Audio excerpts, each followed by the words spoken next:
Alright, give me a second. I want this. Hold on, right, real quick. Alrighty then. If you're watching the replay, go ahead and fast forward to 90 seconds. We're all set here.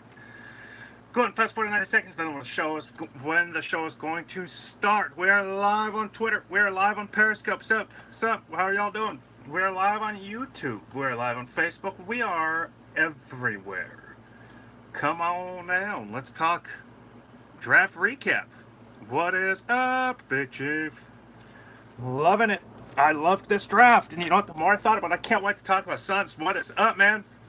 I cannot wait to talk about. I'm gonna save it. I just can't wait. I got something like I really want to talk about. Let's go, Sun. Better than Shelby. Yeah. Ugh. Jeremy, that's what I'm gonna open with. That's exactly what I'm gonna open with. I have so many thoughts on that, and my opinion has changed. Who's winning MVP? Booker MVP, Ayton Rookie of the Year, and then T.J. Warren, sixth man. Kokoskosh, or boy, gosh, Igor will be Coach of the Year. McDonough will be GM of the Year. This is going to be the 88-89 Phoenix Suns all over again. I'm telling you, I am like really whitewashed here. I don't know if I can really do anything about that. I guess we just have to wait for the sun to kind of dip a little bit because I use natural light. Man, I'm like a ghost on YouTube. This is funny. Ulyss is going. Suns, I think so. Ulyss is going. All right, 3, 2, 1. Welcome to Valley of the Suns Live, the weekly edition.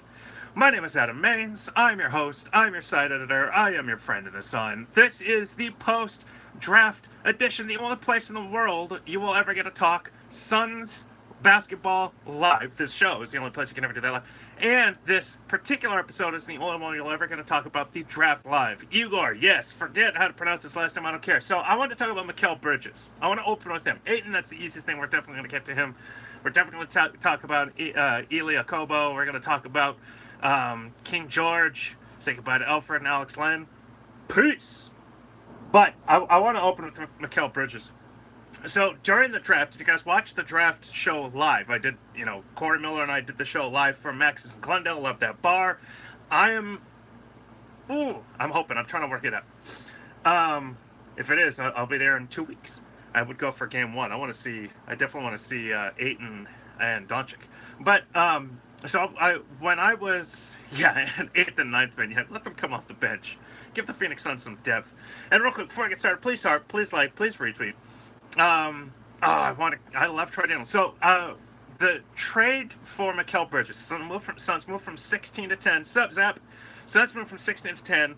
They obviously swapped the 16th pick with the 10th pick, and then they give away the Miami Heat 2021 unprotected first-round pick. My initial reaction was, what?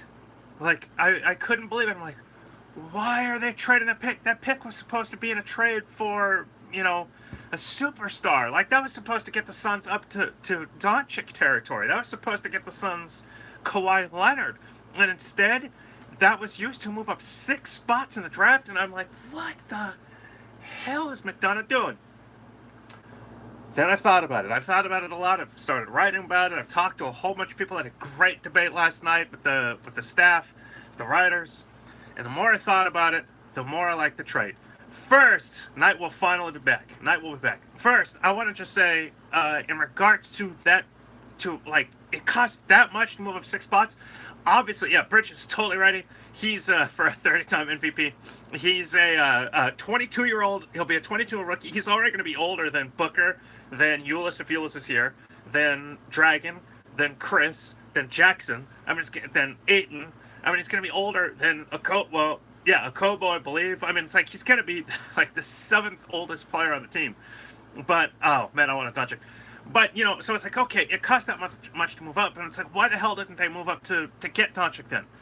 It's because it cost even more to get Doncic. Well, why didn't they move up to get Jaren Jackson? It's because it cost even more to get Jaren Jackson.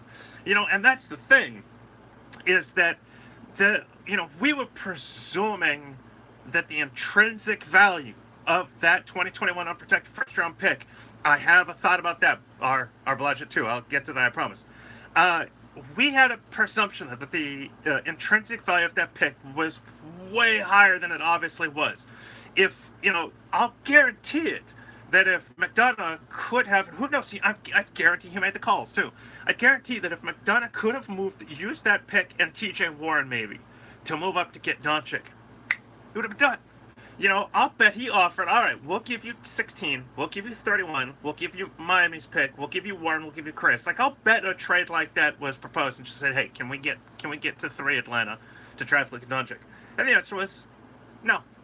I guarantee, you know, if he did not make those calls, then he is the worst GM in history, and he did. He's not the worst GM, and he made those calls. And he probably got, you know, who knows, maybe Dallas said, hey, or Atlanta said, hey, we know you want him, you know, what do you want for Doncic? Or what would you give us for Doncic? And the Suns said, all right, here's a package. And they said, no, you know, it's just not enough. So, don't get me wrong, I love Warren. So, I think that we may have overvalued that pick. Now, here's the other thing. We might be way overvaluing that pick. We are presuming that the 2021 draft is going to be that much better because of the ability, potentially, this has not been announced yet, but because of the presumption that the addition of high school players is going to lengthen and deepen the draft. And that might happen, but it also might not. Because here's the other thing. What if in that position, the Suns, or what if in that draft, the Suns are in a position to take one of those high school players, and the guy's, you know, 3, 4, 5 years away from ever doing anything, A, and B, what if he's a complete bust? You know, I was kind of going through some of the older drafts today with the, wait till the 8th graders drafted, exactly. We're going to tell you what high school to attend. I would love that, Dan. You know, but what if the draft isn't deep? You know, I was looking through older drafts where high schoolers were allowed to be picked, and it was not, those drafts were not like suddenly tremendously deep where you were having all-star players every year taken 15th and 16th because all of these reaches on high school players are taken. So it's not like all of a sudden this draft, the 2021 draft, is going to be out of this world great. It's not going to be 84, 85 great. It's not going to be 03 great. It might not even be 2018 great. And it's certainly no guarantee. So the more I thought about the less valuable in my mind that pick was. And it's certainly, obviously, from the rest of the league's perspective, at least with the top 10 teams' perspectives, that it did not have nearly as much value as we kind of are presuming. I know what you're... Yeah, and that's the other thing. Okay, so now we get to Bridges. Bridges is coming in again. 4-year college player. He only played 3. He redshirted as a freshman, but 4-year college player. He's 22. He's got experience. He's a 2-time national champion.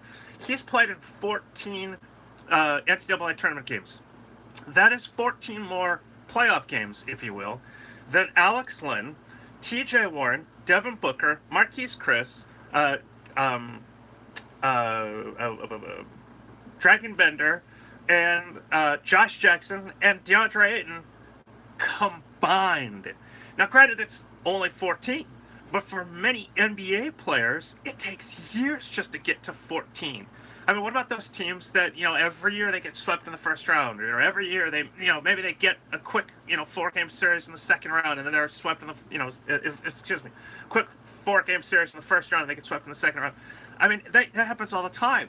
So the fact that he has 14 quote-unquote playoff games already under his belt, that's a tremendous value to him, to the Suns. Hey, we're Adam. They're Adam. Great day to be a Suns fan. Yes, sir. Warren or Chris getting traded? I think at least one. I definitely think at least one. So, yeah, so keep Devin Booker happy.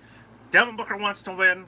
I give the Suns draft an A. You know, just because I would have given it an A just because of Ayton off the bat. You know, if they just traded every pick, but hey, you walked out with Ayton, boom. Yeah, Booker made a run, but it was only one tournament run. I think he only played 5 games. Ayton.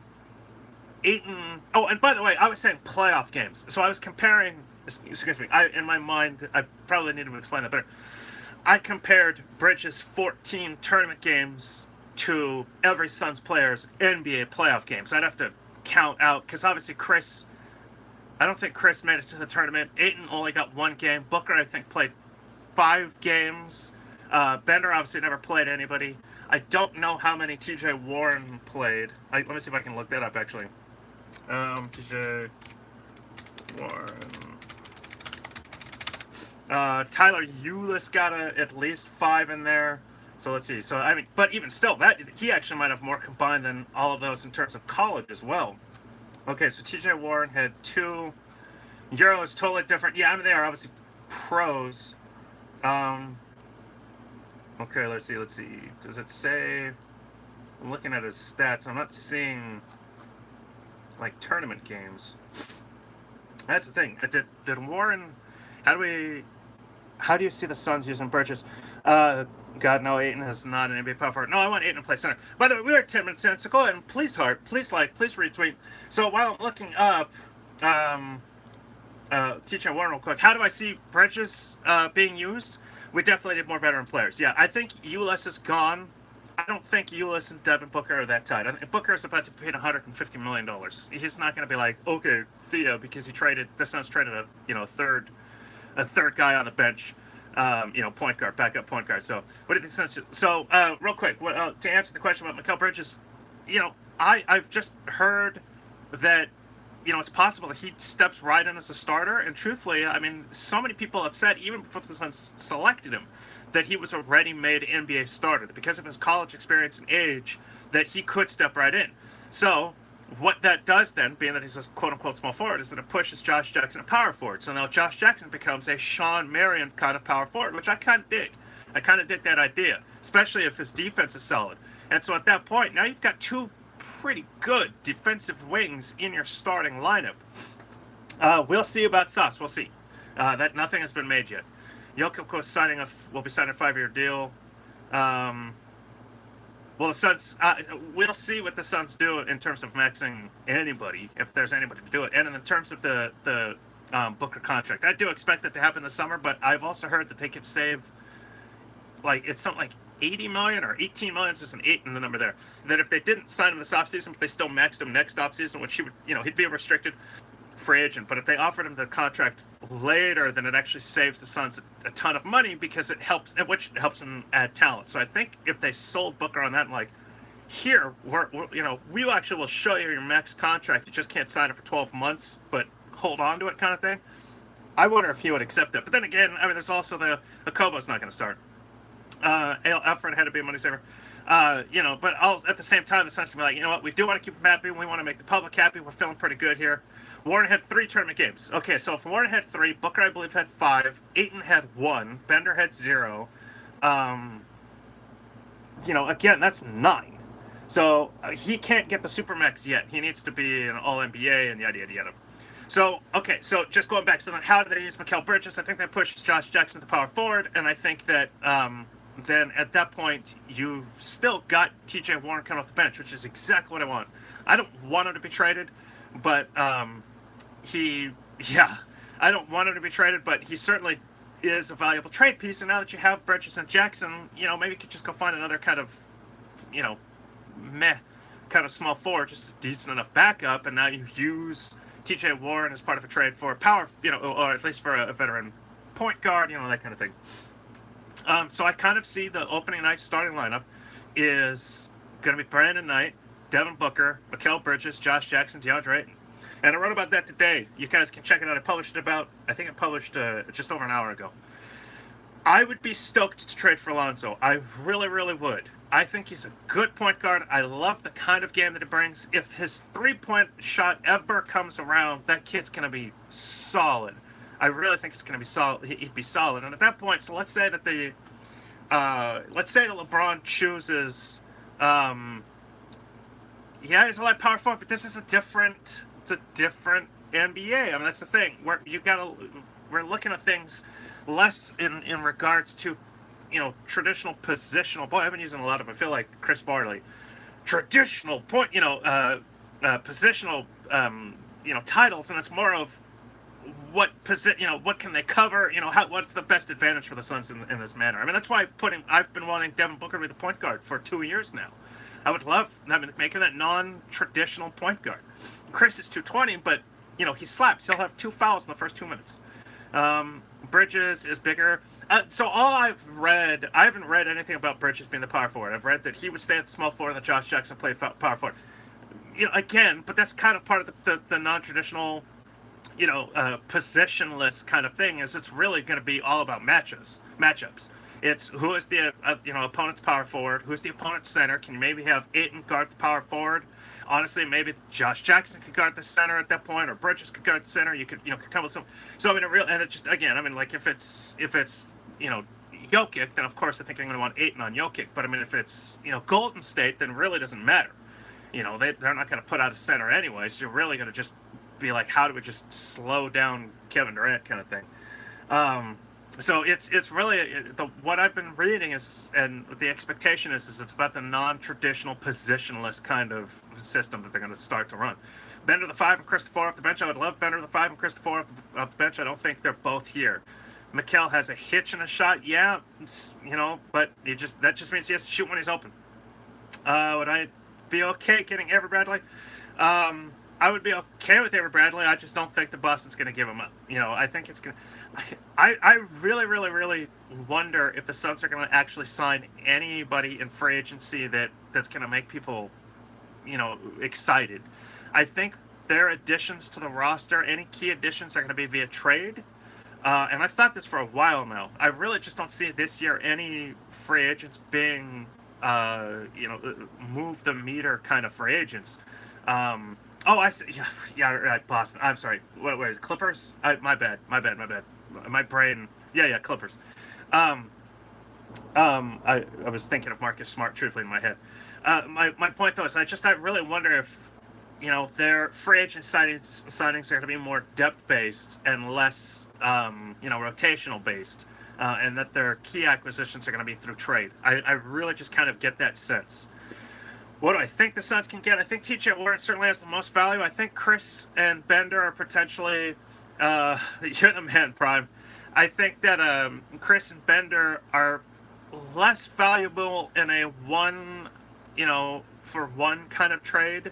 You're not going to get a whole lot for them. But I do think they hold value in a package. I do think if one of them, in particular Chris, I still think, as much as I like Bender more as a player, I still think that Chris holds better trade value, and because he's proven he can score at a much better clip. He's not quite so soft, and there's going to be teams that are like, we can settle Marquise Chris down, we can teach him how to play, we can make him a 15, 16, 20-point scorer. So I think he actually does hold value. I think it's low one-on-one, but I do think that if the Suns wanted to target, name any, anybody that you want the Suns to target in trade. He's not even Doritos. You couldn't even get a bag of Doritos. I do think it's something to the effect of Warren and Chris, and I do think that those kind of two, especially if there's contracts, Dante Exum maybe. Well, at that point, because of Exum's contract, he's still on his rookie contract, is he not? OJ Mayo is available. I don't know if he's somebody the Suns are going to target. Yeah, so Exum... Oh, okay, so he's a restricted free agent, if I am correct. Yeah, Exum was going to be a restricted free agent. So that's the thing. Depending on his value, in regards to the injuries... I mean, that's the thing. He's lost 2 whole seasons because of injuries. So Exum... his value could be low, so he might be had for cheap. But I mean, now does that really make the Suns winners? Does Exum really? I mean, like, okay, so his depth, he's the backup to Brandon Knight, but how much money are you going to spend to get him? So I'm seeing a whole bunch of you guys saying that Ben Simmons won Rookie of the Year, and then one of my writers actually just said, "Is it bad that I'm excited that Ben Simmons won over Donovan Mitchell?" I am happy that Ben Simmons won over Donovan Mitchell. I really am. Although that was the easiest Rookie of the Year we're going to see in a while. Oh, hold on. That's it. A lot of people are complaining about this NBA show. I don't even care to watch it. I really don't. It interests me not. I don't need to see an NBA awards show. I think it's kind of stupid. Anyway, we're about 20 minutes in. Go ahead and please heart, please like, please retweet. We're going to be here until at least 7 o'clock. And as always, I generally go to double overtime. Who doesn't like to talk more Suns basketball? Kind of see we're going toward... Yeah, the Suns are definitely going to the Boston Celtics. They're kind of using the Boston Celtics method, I suppose, of rebuild, and I love it. So who's Phoenix's Gordon Hayward, and then who's Phoenix's... It could have been, Kyrie Irving could have been a Sun. But, who are the Suns getting there?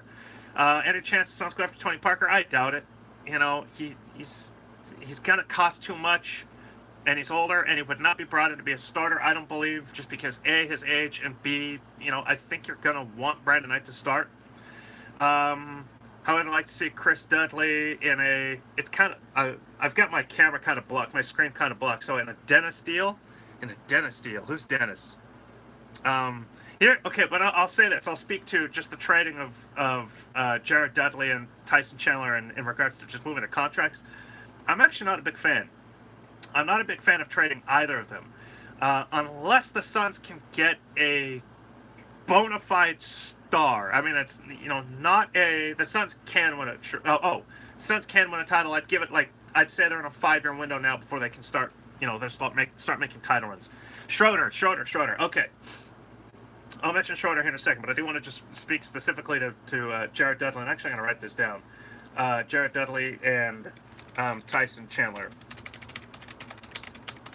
I hesitate in trading them because of one particular aspect, and that's the reason they were brought in. And it's essentially, to be kind of coaches, if you will, you know, good mentors to the young players.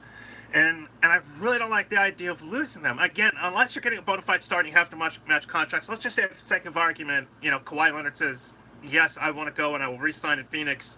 And the Suns are like, all right, you know, we'll give you T.J. Warren. We'll give you, you know, next year's first-round pick. We'll give you, you know, Jared Dudley. I mean, let's just say the Suns can get a steal. And it's just because, pure example, they're not going after him, so whatever. At that point, then it's like, yeah, okay, because now we're really in, like, win now mode. You know, let's start winning now mode. And so it's less than about mentorship. Really, the young guns, especially Ayton and Mikal Bridges, they're going to be just thrown in the... It's like, go in. However, if that's not going to happen, they're probably not going to be traded in a... that's a good question. I do have an answer. They're probably not traded in a mediocre trade, because the Suns are not going to pick up a contract about... that's cool. About Tyson Chandler. The Suns are not going to pick up a mid-level big contract. You know, if they would have, you know, taken... you know, a big contract in the draft, if they'd been able to get, you know, to the number 4 pick, the number 5 pick, the number 3 pick, I do think that would have been a possibility, because they'd be getting a really young player, and they know, okay, we're going to have to start building Chandler Parsons to Memphis, for instance. But I think at this point, it's okay, the draft is over. Now we want to start to win, so let's start to rebuild and add some good talent. I haven't. If you want to tweet it at me, I'd be happy to check it out after the show. So I just think at that point that Jared Dudley and Tyson Chandler shouldn't be traded. Let them stay. I definitely want Tyson Chandler here to help kind of mentor DeAndre Ayton, for, you know, specifically. But I really love Jared Dudley's personality, and I love that he embraces the kind of mentor role. And part of it is that he sees himself as potentially being a future coach or future general manager. So if he's going to be a future coach or general manager, he's going to need those leadership qualities, and he's going to need to really, you know, continue to kind of develop them. And what better place to do it than on the court? You know, playing games, you know, sitting on the sideline, you know, in practice, in the weight room, in the, you know, and the video room, and that kind of thing. So Patrick Beverley and Stevenson, yeah. So Stevenson kind of goes into my the Suns need an Enes Kanter kind of perspective. I think the Suns need a tough guy. I really do. I want the Suns to find a tough guy, and I think that Lance Stevenson is probably the better guy to do that than Enes Kanter, because Enes Kanter is going to be expensive as hell. Deadly hits the weight room. I mean, he'll enter the weight room and spot, you know, somebody. I don't think that he actually lifts anyways. All right, man. Thank you. I appreciate it. I see it. Cool. Thanks, brother. But so, I mean, like, Lance Stevenson, I think, would be a good addition for to be that tough guy. But the thing is, though, should they sign both? I mean, it depends on the cost. I mean, they certainly could, because I don't think that Stevenson's going to cost a whole lot. Making him a short contract. Defensive Player of the Year is Rudy Gobert. That doesn't surprise me. Making a short contract, even if they're fake touch. Yeah, okay, even if they're fake. A lot. Yeah, and that's the thing. Kanter, what I love about Kanter is kind of, you know, why does Golden State A fake tough guy, I know what you meant. Like, why does Golden State keep Zaza Pachulia around? The guy's a pain in everybody's ass. That's the point.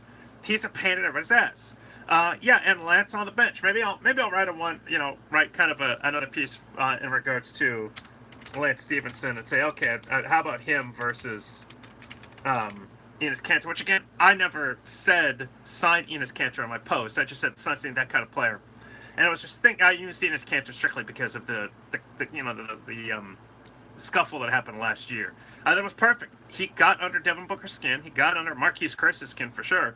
He got under these guys' skins. It's just like, that's exactly what the Suns need. The Danny Ainge, Dennis Rodman, Bill Laimbeer, Robert Horry, Bruce Bowen, Enes Kanter. I mean, the list just goes on. And Lance Stevenson. The list just goes on and on and on. That's the Suns just need one of those guys. Just kind of be out there, be the tough guy, the rough guy, the a-hole. Like James Johnson, James Jones or James Johnson. I think he had a black. Yeah, I think James Jones, correct? Yeah. So I mean, that's the kind. Maybe they can bring James Jones out of retirement. Just go out there but just to talk and get under people's skin. That's exactly what I see. Just irritate the opponent and get their minds on something other than defending Devin Booker and DeAndre Ayton and Josh Jackson. Jeremy Lin. I'm just not. Yeah, maybe because of his injury, could be on a veteran's minimum. Adding to the fold makes the Suns instantly relevant. All right, cool. So somebody just said it makes the Suns instantly relevant. Jeremy Lin, he is a restricted free agent, or is he unrestricted? He's unrestricted now, right? No, he's under contract next year. The Suns need to trade for him. He's got 12.5. He's got $12.5 million next year, and he's got a 10% trade kicker. I think he's stuck. Jeremy Lin is stuck in I would watch him do karate. Jeremy Lin is stuck in Brooklyn. He's got a 10% trade kicker, which means this contract goes up to 13.5 basically. Trade Warren Chris for Kemba, then sign backup. If my thing about Kemba is that his contract is about to be really big. His contract is right now. It's very manageable. It's a Brandon Knight contract. That's a thing. You'd want to then trade Brandon Knight as well. You'd have to. He's going to make $12 million this year, which is a great number for this current salary cap. He'll be 28 for the year, but that's the thing. Now you're going to get that guy probably a max at the age of 29. So I really just don't see it. I think the Suns want to go after a younger point guard and one that isn't going to score 22 points a game. That's the thing. So he averaged 22.5 or 22.1 points last year, 23 the year before, 20.9 the year before that. He hasn't averaged 6 assists since his third year, so it hasn't been since 2013-14. Steve Nash was technically still in the NBA at that time, if I recall correctly. And, then he's going to be a max player. D'Angelo Russell, I would like, just because of the age. And if Brooklyn would trade him, which I unfortunately don't see. Plus, he's still under his rookie contract. So he has this year left of his rookie contract. His assists have gone up. He's still over average 6. And I do look at 6 as being, for me, that's kind of like a baseline number. I'd really rather see 7. But those are just so few and far between. But, his numbers are pretty decent. Another issue, though, is he's not a very good three-point shooter. He shot 35-35 in the last year. It dropped to 32.4. Can it go back up? Certainly. But here's the thing, though. He would be incredible, and now you're replacing, Devin Booker's best friend, Tyler Ulis, with Devin Booker's, one of Devin Booker's other great friends, D'Angelo Russell. So I think that would help. Or at least, I think it would be good from that perspective. But, at the same time, it's still going to be the right fit. And so if he's willing to score less points, and he's willing to ratchet those assist numbers up, I'd be very okay with it. And again, he'd be, this coming season, he'd still be on his rookie contract. It's a team option for $7 million. He's that's going to be signed, or it's going to be picked up. But I would much rather wait and to see what LeBron James wants, and I would rather see if Lonzo Ball becomes available. I really would. A TJ McConnell type. See, you guys are naming names. I love it. That's all I meant by saying Enes Kanter. The Suns need to find a tough guy, just somebody that's going to go out there again. And the guy I wanted was Grayson Allen. I didn't expect the Suns to trade up from 16 to 10. I expected the Suns to I wanted the Suns to trade up from 31 to 22, 23, 24, somewhere around there. When did Grayson get picked? 2018 draft. Results. Let me see. James Johnson. Let me see real quick. He was. Oh, he was 21. Okay, so it would have been difficult. I knew he was in the 20s. It would have been difficult for the Suns to trade up to 21 from 31. But I mean, I was really hoping they could find a way. I wanted Grayson Allen bad, and that's the thing. Is there's another? It's another guy, Grayson Allen. I love the guys that everybody hates because make other people hate them. You know, and that's the point that I made with the Exum piece is, or not Exum, excuse me, the Enos piece, is that is James Johnson would be a good fighter. Yeah, he would. And that is that, you know, when he's on your opponent, he's dirty. When he's on your opponent's team playing against your team, he's dirty. But when he's on your team, he's a veteran, savvy player. And I really dig that. And I like, you know, and listen, I'm Danny Ainge is one of my all-time favorite players. I was 9 when he came to Phoenix. I mean, like, I don't remember him at all with Sacramento or Portland or Boston, whatever. Marcus Smart would be a smart fit. Or Marcus would be a smart fit. But people hated Ainge. And go back and watch old clips on YouTube of the way Ainge played. Not only did he piss everybody off, but he had that stupid, annoying look of, I didn't do it. It wasn't me. What are you talking about? He's been picking on me. He almost looked like he wanted to cry. And that just, I have not green. I'd love to. And that just pisses people off. And I freaking love that. You know, it takes a really strong, mentally strong team to overcome players like that. And right now, the NBA kind of being talented too, though, of course. No, talented too. Okobo is definitely, but Okobo isn't going to play much. I mean, right now, he's the third point guard with Tyler Ulis on the roster, in my opinion. And I think that even if Tyler Ulis does not return, that they will go after a veteran point guard that will be the backup to Brandon Knight. So, I mean, Okobo is going to be a third. And truthfully, you still have Shaq Harrison. Shaq Harrison might not come back. I don't believe that his contract is guaranteed. But, I mean, he's still played pretty damn well at the end of the season. And you got to love his defensive intensity. So, I mean, like, Ayton Summer League stats are.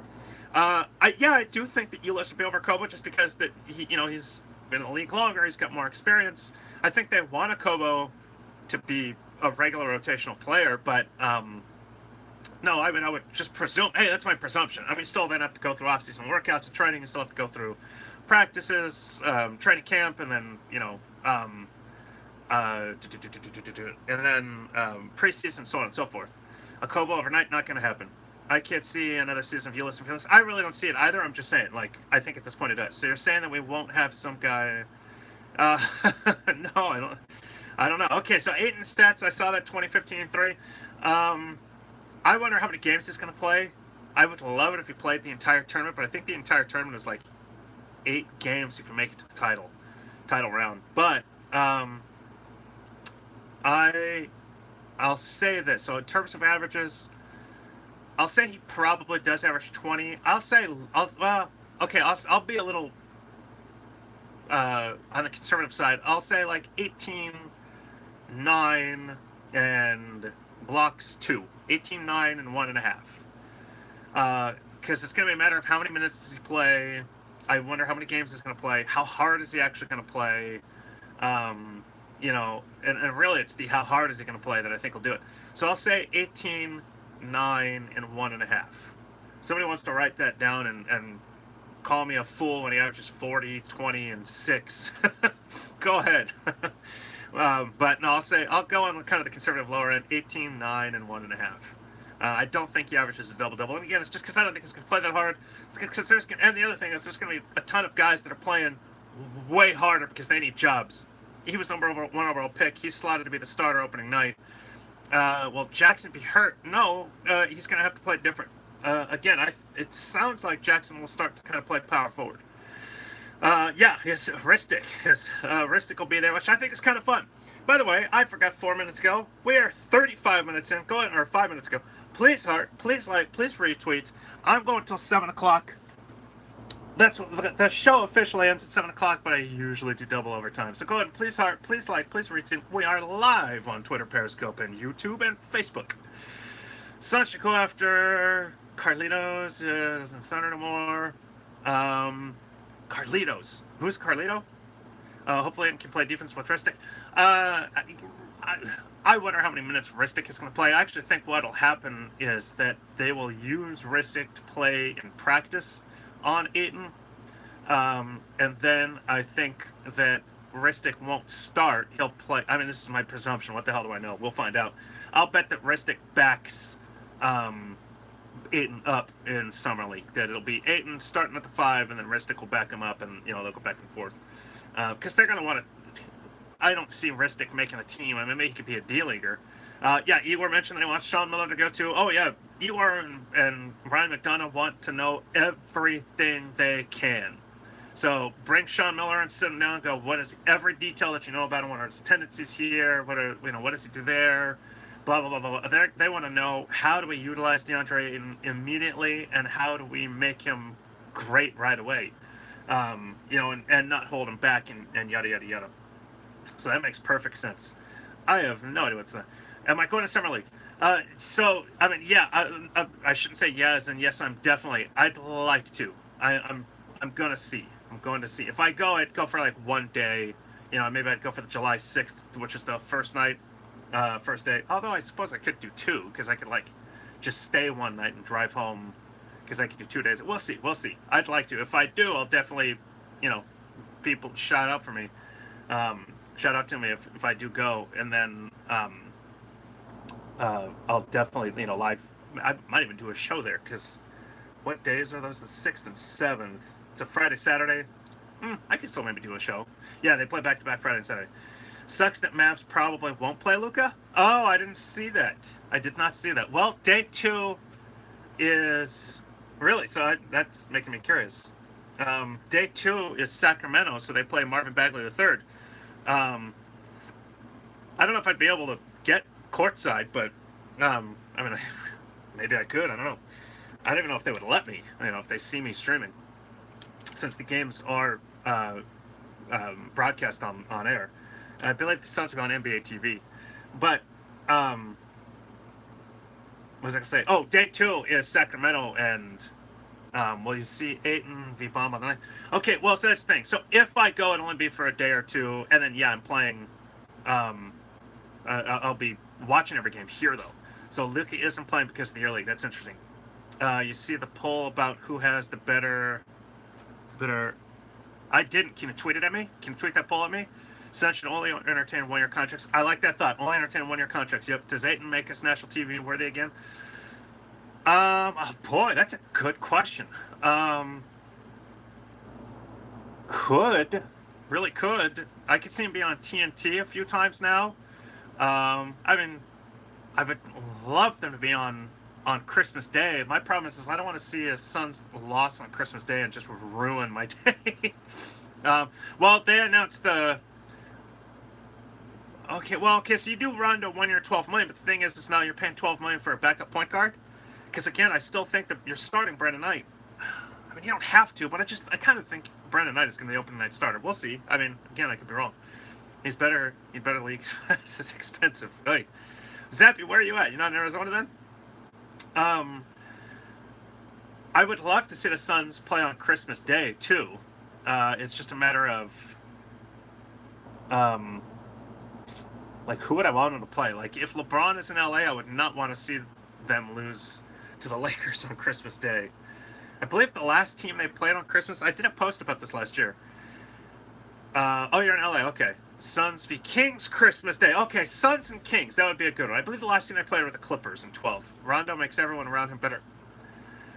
Well, again, that's true. Okay, I'll say this. Again, I still think that the bigger acquisitions are going to be through trade and not through free agency. I think they're afraid, so I would see that if they, for whatever reason, have to trade or do trade Brandon Knight, and they need a point guard until they can find a long-term solution, that kind of thing. If we had Enos, we'd play on Christmas Day, yeah. Or depending, especially if Enos goes to Sacramento, and now it's, because he's a free agent, now it's Enos versus Booker, 2 years in a row, and then 4 times that year. So, I mean, again, I still think the bigger acquisitions are going to be through trade. So if you're going to sign Rondo, I would see Rondo as more of the, okay, we just lost our point guard, or, that kind of thing. So I just think for agency signings, it's going to be guys like kind of an Alan Williams type. Sup, you Gurk? It's going to be Alan Williams type kind of contracts where it's just a few years, it's $5 million, that kind of thing. I do not. I wouldn't touch Conley with it. No, hell no. No, no, no, no. No, I would not trade, and it's only because his contract is gigantic. He's already making 30 plus, so he hamstrings you for how many years? Plus, he's over 30. So you're trading Warren. Knight is only 27. Warren is only 20. What? 20. Warren is only 24, 23, 24. Mike Conley is already 30. He'll be 31 when the season starts. Yeah, because it's October. And then he's making, not only was he injured, but he's making 30 and a half next year, then 32 and a half the year after. That means you do nothing else in free agency. And then 2021 becomes fully guaranteed if Conley plays 55 games in either of the next 2 years. So it's okay. So you're signing Conley for the next 3 years. You're trading for Conley for the next 3 years at 30.5 next year, 32.5 the year after, and then 34.5 the following year, so long as he plays in 55 games, and he's going to play. Rodney Hood, maybe. Yeah, the Suns' second rounders this year seem way better. Yeah, well, I don't. So Alec Peters is not coming back. He's a restricted free agent. They're not going to re-sign him. And that's not like I haven't heard that from everybody. I'm just saying, just what's going to happen. Yeah, nobody coming off a bad injury. Agreed. You've already got Brandon Knight coming off a bad injury. So what? Okay, I'll tell you this: would Memphis take that trade? Very probably. They would take Brandon Knight at $14 million and then T.J. Warren at $10 million. And say, okay, you can take Mike Conley because that saves them $12 million and 12, 14, 16 million. No, please, I wouldn't touch him. Do we need a scoring guard or passing guard who plays defense? Not necessarily. Well, you kind of have one in Shaq Harrison. Can you see if Ayton has any injury history? I don't think he does. I don't think Ayton, he didn't miss a game in college. So, if he missed a game in high school or missed some time in high school, I haven't heard about that. Remember, he only played 1 year of college, so. So somebody asked about Rodney Hood. And, again, you've got Shaq Harrison as a kind of a defensive-minded point guard. Granted, he's a third point guard. He's not a second point guard. He could even be a fourth point guard. But, at least he kind of does that. If Elie Okobo is the next Tony Parker, I'd be stoked. I really would. I want him to be the next, starting point guard just because I want that position to be handled. But taken care of. We are 40 minutes in, so go ahead and please heart, please like, please retweet. Heading until 7 o'clock plus double OT. Rodney Hood, somebody asked, shooting guard. So he is a restricted free agent. I wonder what he'll cost. He made 2.3 last year on his rookie contract. That'll jump. Let me see his three-point shooting. His three-point shooting is good, but okay, so here's the thing. Would I rather Troy Daniels or Rodney Hood? I'd rather Troy Daniels. A, he's already here. B, he's a little bit older. It's just I want that veteran. Rodney Hood's 20. He'll be 26 when the season starts. But, and then, truthfully, Troy Daniels is a better three-point shooter. So he's just a better three-point shooter. Let him be the Dwayne Casey. Fire Dwayne Casey as NBA Coach of the Year. Who is the most improved? So, I am hoping that if either Marquise Chriss or Dragon Bender are on the roster this coming season, that one of them are most improved. I'm really, really hoping that either one of them average double-digit points, even though it's 10 to 12. Double-digit scoring, presumably off the bench. Give me 5 boards. Be very efficient with your time. And I want either one of them to, to keep the three-point shooting going. I am a greater proponent of Dragon Bender's game than Marquise Chriss.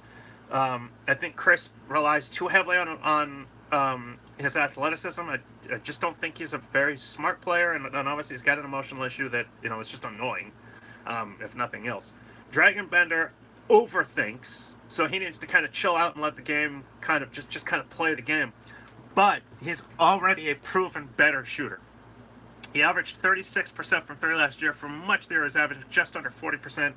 If he was just a 36% three-point shooter for a career, I'd be stoked.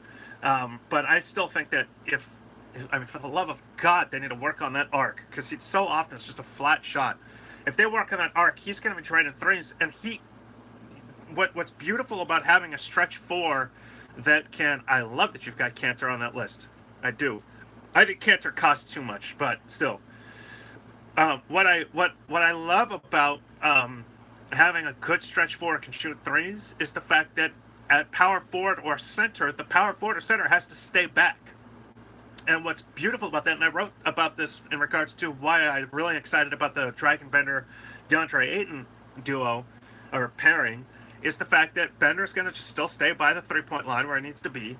I've grown to understand and appreciate how that could be effective. I still hate it. I don't like a player to just stand there, but whatever. And then you get DeAndre Ayton in the post, and just, as soon as his defender, leaks out to go double Ayton, boom, Ayton back to Bender, shoot a three. I mean, just drain those. But the most important part is the fact that his defender's going to have to stay on him. I really think that if Marquese Chriss is huddled around the 3-point line where he's not comfortable, his defender is like, I'm out of here. Go ahead, shoot that three. Whereas with Bender shooting 36% last year, if that goes up to 38, 40%, which is not out of the realm of possibility, although I'd be very happy with 36%, that means his defender's got to stay close, which means he can't leak in, you can't double, and if it does, then boom, get the ball back out to Dragon. So that's where I really like, what I really like about his game.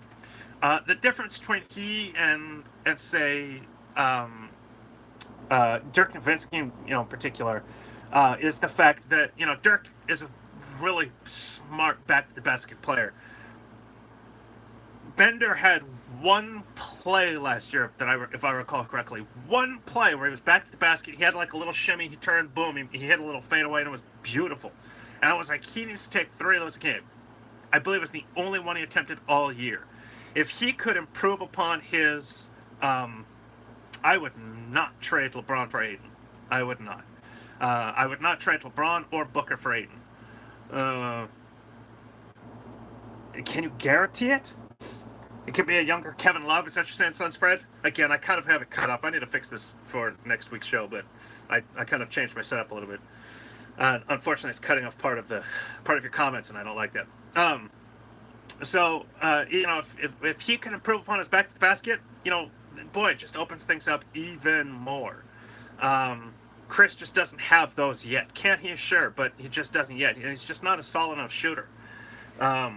So I'm hoping that either one of Chris or Bender is most improved. I'm hoping that if it is Chris, that he really works his butt off this summer and really adds something to his game that improves it, kind of makes him untradeable to the Suns. But with kind of a fan-sided perception that Dragon Bender is going to be the backup power forward / center next year. I really think he's the guy that if his 3-point shooting stays solid, if he can add that back to the basket game, if his defense can continue to improve, he'll be a much improved player. Looks lost. Yeah, well, truthfully, so does Bender, but I think, again, Chris is relying too much on athleticism, and Bender is overthinking. But here's the other thing. To be fair to them both, they've had 2 head coaches in 2 years, and one of their head coaches left in Game 3 of last season. So if they're about to have 3 head coaches in 3 years, Devin Booker has had 4 head coaches. Remember, Devin Booker started with Jeff Hornacek. So, I mean, though Booker is an anomaly. Marquese Chriss and Dragon Bender are kind of at a disadvantage. They're just not talented like Devin Booker, not naturally talented the way Devin Booker is. And they probably need some solid coaching. Hopefully Igor makes it happen. And, I'm going to make a generalization, here and say maybe having Igor as head coach helps Dragon Bender just because they kind of share. They're not the same from the same nation, but they kind of share a regional connection, and maybe that kind of allows Bender to feel a little bit more comfortable and at home, if you will, with his head coach. I have no. Wait a second. Hold on a second. Wait. Dub. Yeah. Right. Hold on. Okay. Yeah. No. Bosnia is. I forget it, but Bosnia and Slovenia, are again, they're regionally tied. So maybe that kind of helps Dragon Bender's development a little bit. Think about it from this perspective. If you say, no, not a chance in hell. Well, that was certainly discussed with Luka Doncic. that, you know, a lot of people said, hey, Luka, I mean, granted, Igor was Luka's head coach in Slovenia, but at the same time, there was still that people said, well, but there's also the, you know, the national connection there too. That there's you know, common language, that kind of thing. Don't like Marquise Chris. He's always has, yeah. Well, I mean, if Marquise, he needs to grow up. But you know, I do have to give him and Bender, and you know, you got to give these kids credit because they are kids. I mean, they're 20. Bender won't be 21. He won't be allowed to legally drink alcohol until November 17th this year. And Chris, when does Chris turn 21? Um, Chris turns 21. Not that alcohol matters. I'm just using that as a, you know, he'll be allowed to um, gamble as well. Chris actually turns 21 in 1 week from today. So Chris, happy early birthday, Marquise Chris. Monday he'll be 21. So that's the thing. They're still kids. They're both 20 at the moment. So, you know, if Chris could just mature up, but he's one of those players that maybe during his, you know, by his 5th season, you know, at that point he'll be 23, 24. He'll also have 4 full years of NBA experience under his belt, that kind of thing. Maybe by then, that's, you know, when he grows up, and that happens sometimes. So we are 50 minutes in. We got 10 minutes left before overtime. So go ahead and please like, please retweet. They can taste alcohol for the first time. Yes, I'm sure these young gentlemen have never done it. Have never tasted. Emotional is good. He just needs to direct it appropriately. Yeah, and that's the key. That's his problem. He just needs to direct it appropriately. He needs to internalize it probably a little bit and not let it out. Although it seems like he does internalize it as well. It's kind of a combination of, you know, getting pissed off inside and then it suddenly just blows up and it just comes out in unconstructive ways. So whereas Bender is just very quiet, so who knows? People don't realize just how young we are. Oh yeah. No, then both Rookie of the Year candidates this year. That's true. Absolutely, they're younger than both Rookie of the Year candidates. They're very young. So yeah, that's just the thing is these guys are young, and Marquise Chris, like, I want him to be great, and that's, you know, I still don't want him to be traded. I would actually, I don't want either of them to be traded. I'm not saying I would pick Bender over Chris to keep, but I don't want either of them traded, and the reason is I would rather Chris fail here than be great somewhere else, because I have a feeling, and I don't know if he'll ever be great, but I have a feeling Marquise Chris can be very good. And if Marquise Chris is very good, I'd rather him be very good on the Suns. And so I'd almost rather, you know, unless, again, he's part of a package that's just, okay, I couldn't turn that down. You know, Ryan McDonough's like, are you kidding me? Yes, I'll trade Marquise Chris and TJ Warren for, you know, so-and-so. Hell, I would trade Marquise Chris and TJ Warren for Lonzo Ball. You know, I would do that. But, you know, if those kinds of trades don't materialize, then I'd rather him stay, because I would like to see if, okay, by year 3, does he take that next step? Does his maturity kick in? He's now 21, still a kid, but does that maturity level kick in at least? And, you know, and the experience, and who knows, maybe DeAndre Ayton, you know, is kind of becomes brother.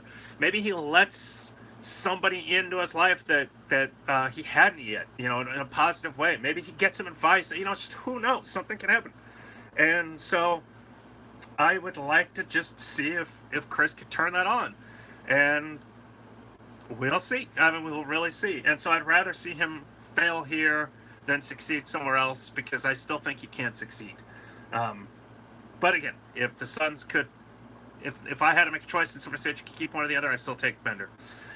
So we have 6.5 minutes left. Anybody want to rapid fire questions? Of course, we're going to do overtime. Although, if it's quiet, maybe not.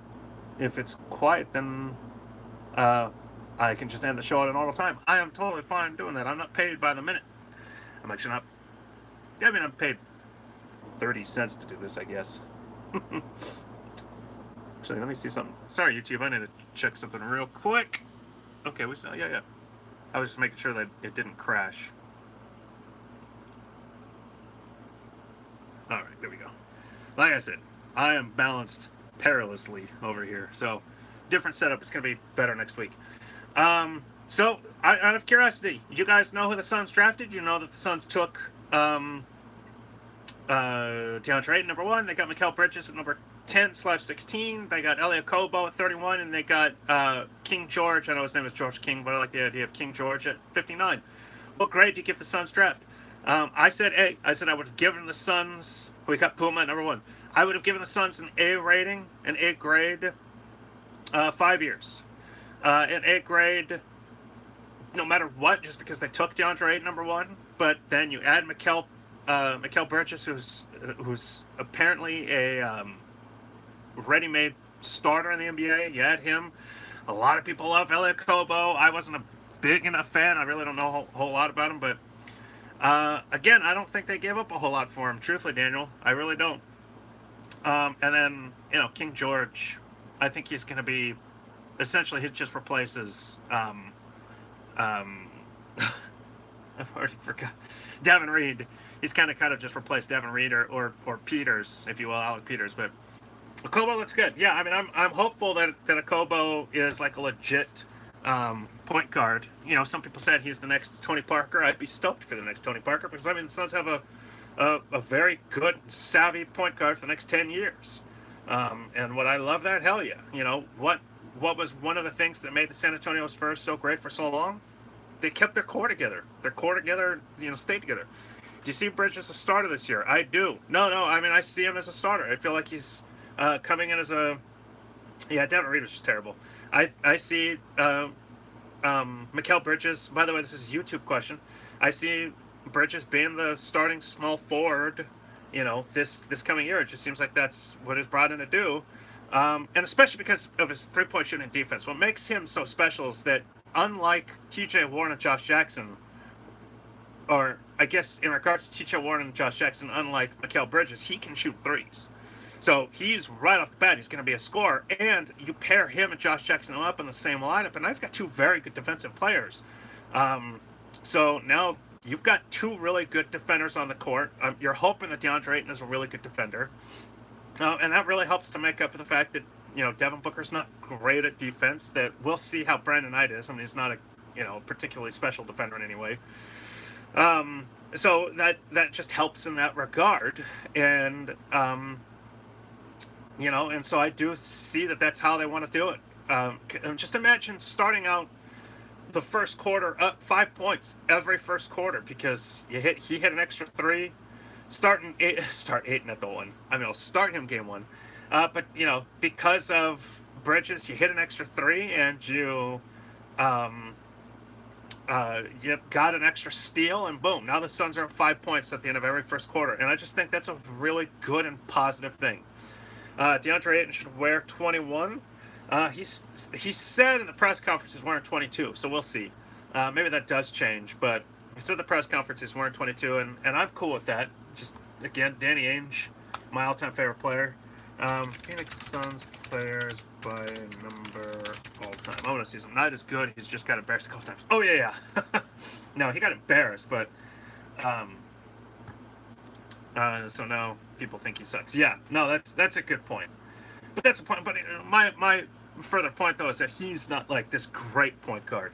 So players to wear 22 all time, Johnny High is the first one, then Larry Nance, Danny Ainge, John Wallace, Brevin Knight, James Jones, Matt Barnes, Xavier Dowdell, Michael Redd, Miles Plumlee, Elijah Millsap. Who is better, T.J. Warren or Mikal Bridges? Game 1, T.J. Warren, but I'm hoping that Mikal Bridges is better in his career. He doesn't suck, just isn't great. Well, so that's the thing. And I don't think that Devin Booker sucks. He's just not great. So really, I mean, you've got potentially 3 really good defenders with Bridges, Jackson, and Ayton in the same starting lineup. And you've got 2 decent defenders in Brandon Knight and Devin Booker, and boom. I mean, it's like they're probably... You guys, the Suns are going to be good. I'm not saying great, and good is a subjective term, but they're winning over 40 games. And we will see what they do in free agency and trade. I see over 40 games, I see a really good shot at making the playoffs. I see a really good chance that Devin Booker is right, and that the Suns make the playoffs this year. We got to see what else they do, but this is not going to be a totally young roster. They're going to make a trade for somebody good that's going to be like, whoa, that was cool. I don't know if it's going to be, whoa, that was great, but it's going to be, whoa, that was cool. And they'll add some additional veteran depth. They'll get a good veteran point guard to back up Knight, and I just think that, and that's the thing. Booker gets a year better. Josh Jackson gets a year better. T.J. Warren is hopefully your Cedric Sabonis off the bench scorer, point a minute kind of guy. That is good. Mikal Bridges, you have first off, you have a point guard with Brandon Knight, and now you have a a center. This team is better. The Suns trade T.J. Warren number of Let me see. Hold on. I saw a question for YouTube. Oh.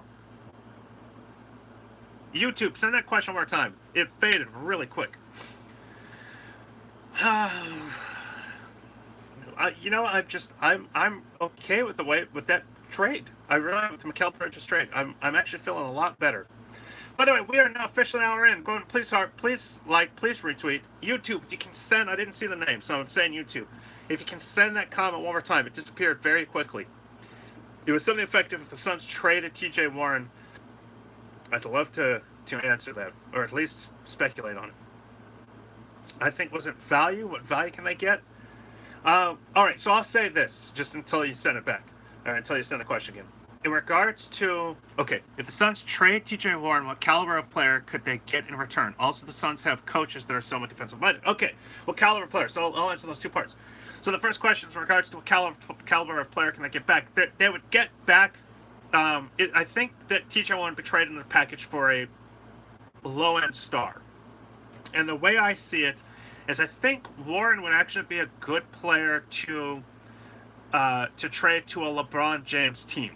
Totally speculation, but he's going to need additional talent. And I saw a headline today that he's actually pessimistic that he can find another All-Star. So he might have to kind of do this a little differently this time around if he does go and team build the way he's done it with Miami and Cleveland twice. Or, well, once. Miami once, Cleveland once.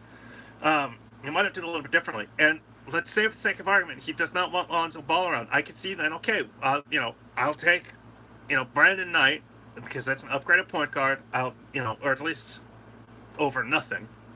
And I'll take T.J. Warren, because he's an upgrade at small forward. He's at least depth, and he'd kind of go in that regard. So I think T.J. Warren in a package could be traded for a kind of a low-end, not star per se, but, not an all-star. He wouldn't be traded for an all-star player. Unless something just happens, if LeBron works good and Warren's in him. Unless something happens where, a star is just suddenly available that, again, nobody's expecting, and the guy goes, I want to come to Phoenix and play with Devin Booker and DeAndre Ayton, and the Suns like, oh, we can trade, T.J. Warren, Marcus Chris, and they're like, oh, it's the best we can get.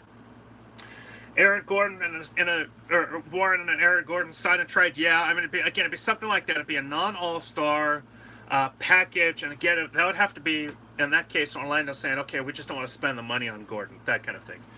So then, do the Suns have any defensive-minded head coaches? Well, yeah, Igor Kokoskov everything I've heard and read is that Igor is brilliant both offensively and defensively. That not only is he an offensive-centric. Bill Russell just flipped off Charles Barkley. Oh, I gotta see that. Not only is he like an offensive kind of savant, strategically, but that is actually a very good defensive-minded head coach. And remember, he was an assistant at Utah. So, Utah being the best defensive team in the league, he knew what they were doing. Yeah, Igor released the house. So, truthfully, I don't. In regards to the assistant coaches, I don't really know. Is Corliss Williamson a great assistant, defensive-minded assistant coach? I don't know. It's going to be about. It's going to be all about Igor's system, but I just think. But here's the other thing. I think not only is it strategy, but Devin Booker's going to get a max. Not only is it strategy, but it's also the talent, and you just added a second good defensive wing in Mikal Bridges, so that helps right away.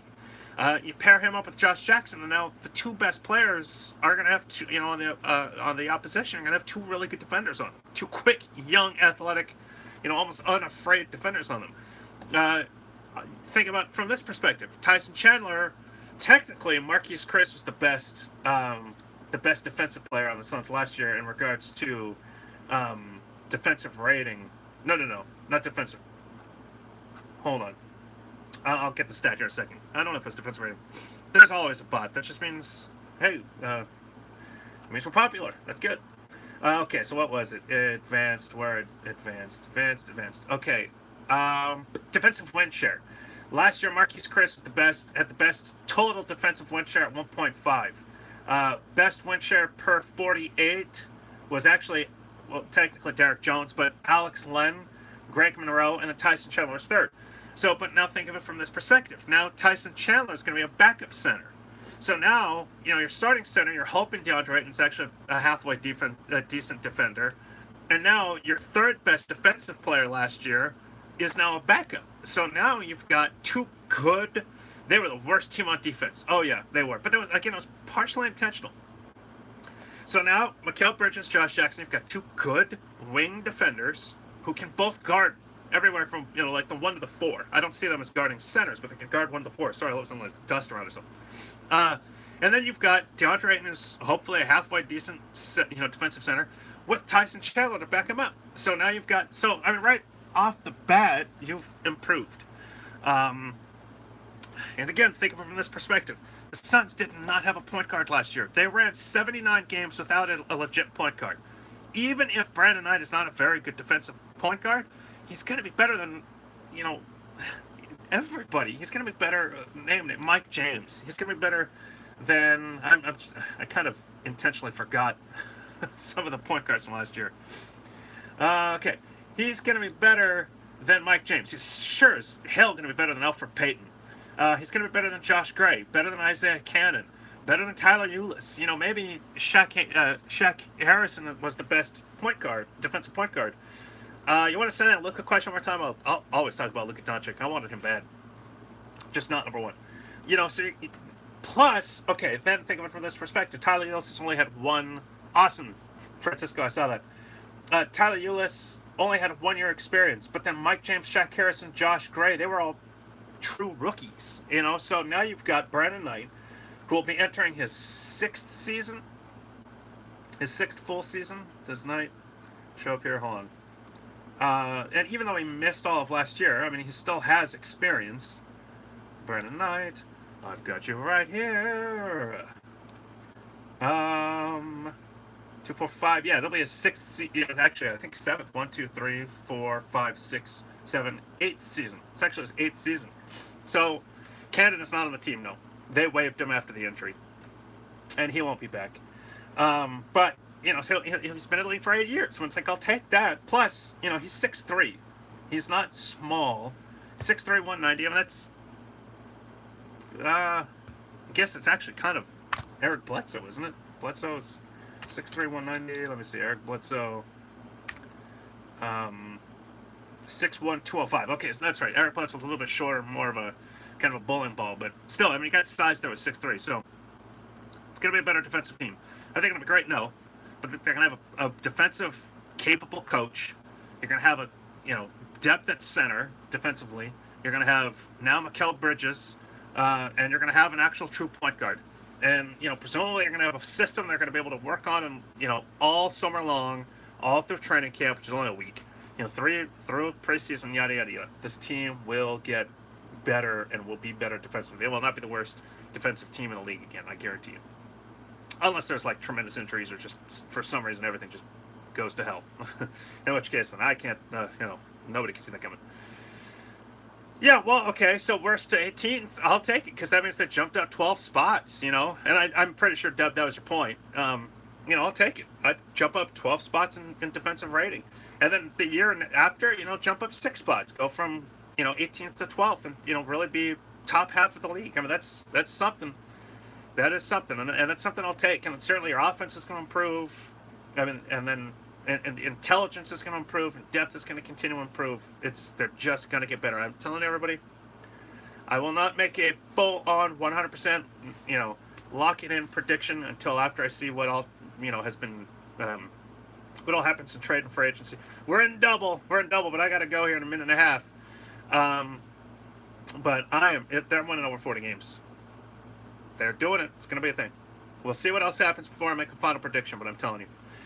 We have 1 minute left. Go ahead and please heart, please like, please retweet. I will be back in 1 week. Do you want a rapid fire? Anything else? Anything you want to talk about? We'll be number 1 in defense when Ayton decides. Yeah, well, could be. Actually, you know what? Let me see something. I'm curious. when Shaq and Kobe in the early 2000s, I want to know, okay, league ranks. I don't want basic stats. I want league ranks. Let's go team stats. Um, hmm. Hold on. Sorry. I'll wait an extra minute. I want to just see something with Shaq. Is it basic, year over year? I don't want to do this. I want to see, like...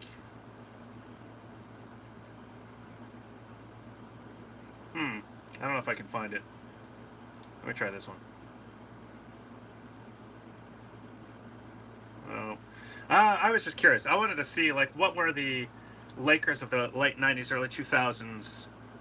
Oh, you're the man, Dan. Thank you. And just see what, with Shaq at that time, because he was averaging 3 blocks a game, so it's not like in 12 rebounds, whatever.